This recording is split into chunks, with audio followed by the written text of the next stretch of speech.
All right, ready to dive deep. Today, we're tackling Aristotle's Metaphysics. Metaphysics. Sounds a bit intimidating. I know, right? But don't worry, we'll break it down. It's actually full of practical wisdom that we can still use today. No, absolutely. Aristotle, even though he lived so long ago, he was all about living a better life. Exactly. And speaking of living better, he had this interesting idea about what it actually means to be wise. It's not just about knowing a lot of facts, right? Right. For Aristotle, being wise was about understanding the why. It's about seeing the universal principles behind everything. So, like, a wise person could see how, say, the laws of physics apply to something as simple as an apple falling from a tree, but also to something as complex as the orbit of a planet. Exactly. It's all about those connections. Mhm. Grasping those big picture concepts, those things that are kind of furthest from our everyday senses. It's mind-blowing. And, it makes me think about his concept of the four causes. Like, isn't that how he tries to explain, well, everything? You got it. To really understand anything, Aristotle believed you had to look at its four causes: material, formal, efficient, and final. Okay, I'm all for understanding everything, but those four causes, they always trip me up a little. Can you give me, like, a real-world example? Sure. Let's imagine you're building a house. The material cause would be all the physical stuff, right? Like the wood, bricks, the concrete. Okay, so that's the material cause. What about the formal cause? The formal cause is like the blueprint, the design that gives it its shape and structure. Got it. So the material is what it's made of, and formal is the plan. What about the other two? Okay, so the efficient cause is the builder, the one who actually puts it all together. And lastly, there's the final cause. And that's the purpose. Like in this case, the purpose of the house is to provide shelter, to be a home. So you could take this framework, the four causes, and use it to analyze anything, like a painting, a relationship, even something like a political system. Exactly. And that's what's so powerful about it. It really pushes you to think beyond the surface. Instead of just seeing what is there, you start asking, well, why is it there? What brought it into being? What's its purpose? It's like getting a behind-the-scenes look at how things work, Oh, right? yeah. Seeing the machinery underneath. Exactly. And this kind of understanding can actually be helpful in making decisions. For example, let's say you have a problem at work. By kind of using this four causes idea, you might uncover some hidden factors that you haven't considered before, and that could lead to a more effective solution. Wow, I never thought about it like that. It's like a secret weapon for problem solving. Aristotle was definitely onto something. But hold on, there's another one of his ideas I wanted to ask about. Actuality and potentiality. Something about a seed and a tree, right? Ah, perfect example. So a seed, right? It has the potential to become a tree, but it doesn't actually become a tree until it grows, until it fulfills that potential. So it's like saying that we all have the potential to, I don't know, achieve great things, but we actually have to take action to make it happen. Exactly. We're not just passive beings. We have this power to shape our own destinies. But it takes efforts, conscious choices to move from just potential to actually making it real. Okay, I'm feeling inspired already. But there's one thing that's always kind of puzzled me. The unmoved mover. What exactly is that? Ah, that's a big one. It's one of Aristotle's most famous ideas, and definitely the most debated. He argues that there must be like a ultimate source of motion in the universe, something that sets everything else in motion but doesn't move itself. So like the first domino that sets off a whole chain reaction. You could think of it that way. But for Aristotle, it wasn't just like a physical thing. He described it as eternal, perfect, the ultimate object of desire. And he believed that everything, literally everything in the universe, is kind of drawn towards it. Okay, now we're getting deep. That sounds almost spiritual, like a higher power guiding everything. But how does this idea of an unmoved mover, how does it tie back to the idea of wisdom? Hmm. I think understanding it kind of encourages us to think about our place in the grand scheme of things, to consider this ultimate source of purpose, of motion, and maybe see how our own lives, how they connect to that bigger picture.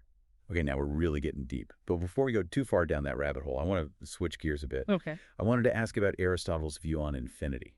Like, do he believe that infinity actually existed? That's a great question.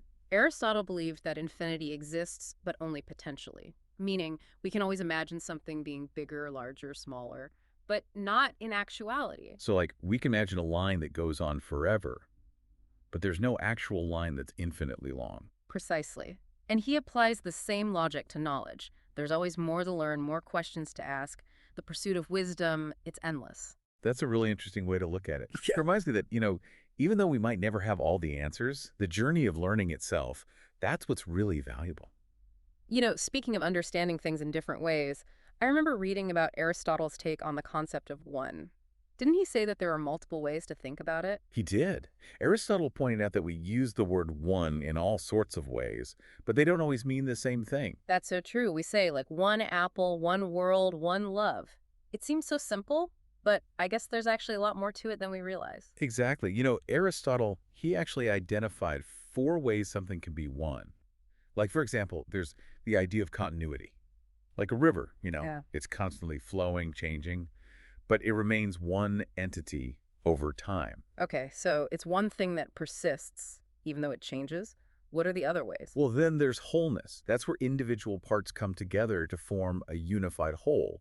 Like, think of a puzzle, right?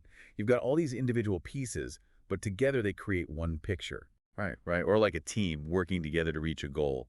They're individuals, but they become one in their shared purpose. Exactly. And then you have individuality. So that's like the way each person, they're unique, they're separate from all others. That's a totally different kind of oneness.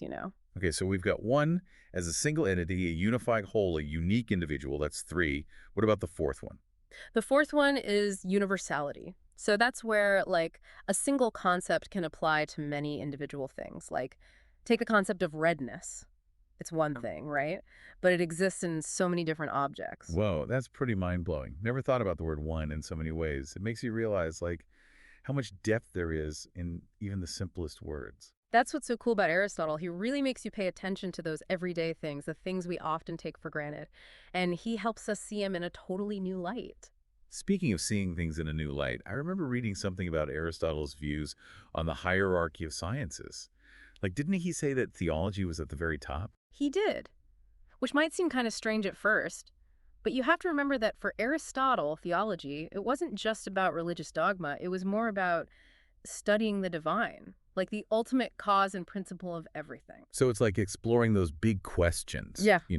about the nature of existence, the meaning of life, our place in the universe. Exactly. He believed that true wisdom involved really grappling with those fundamental questions, even if we never, find those definite answers. That's a pretty humbling thought, right? Yeah, Like, the most important things are often the ones we can't fully grasp.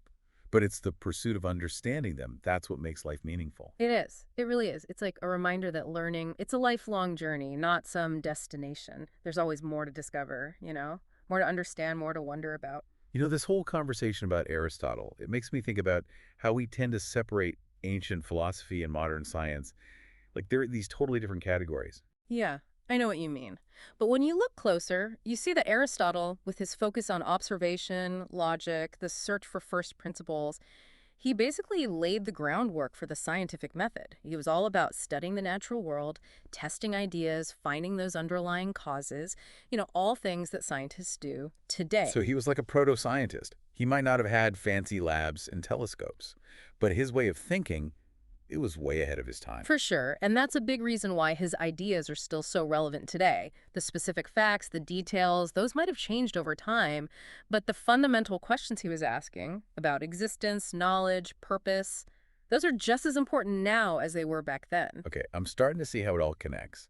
But I still have this like one big question. How do we actually apply these ancient ideas to our modern lives, I mean? It's easy to get caught up in the abstract stuff, but how do we make it practical? That's the million-dollar question, isn't it? And honestly, I think one of the most important things we can take away from Aristotle is his emphasis on understanding the causes of things.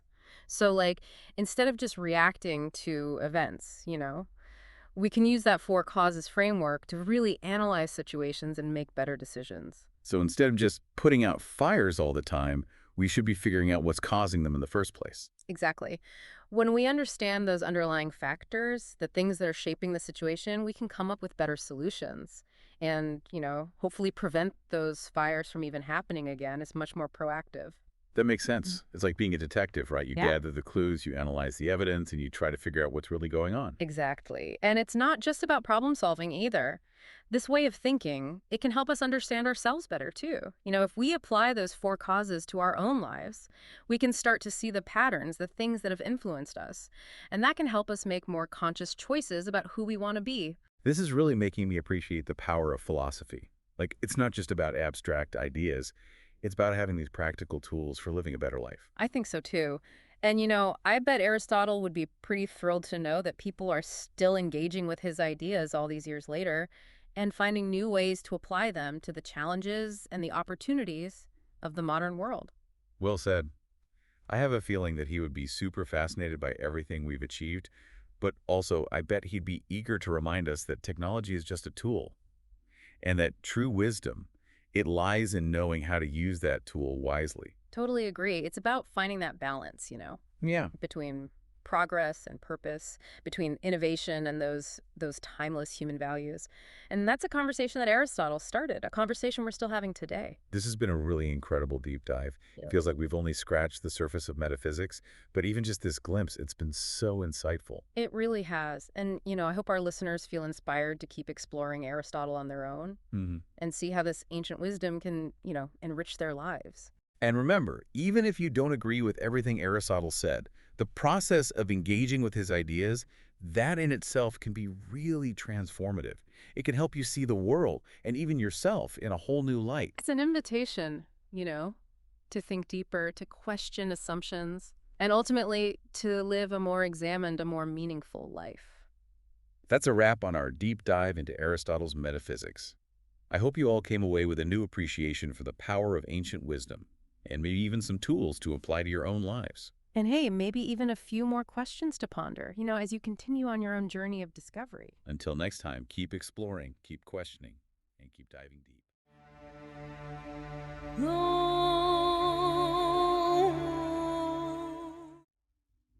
Welcome back to the Deep Dive. We've been on quite a journey exploring Aristotle's metaphysics. We really have. From those four causes to the unmoved mover, actuality, and potentiality.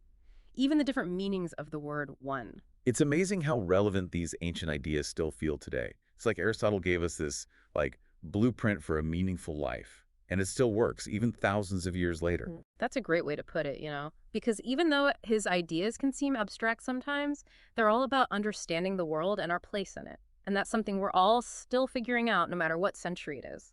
Totally. And speaking of the modern world, it makes me wonder what Aristotle would think about all the technological advancements we've made. If he were alive today, what do you think he'd be most fascinated by?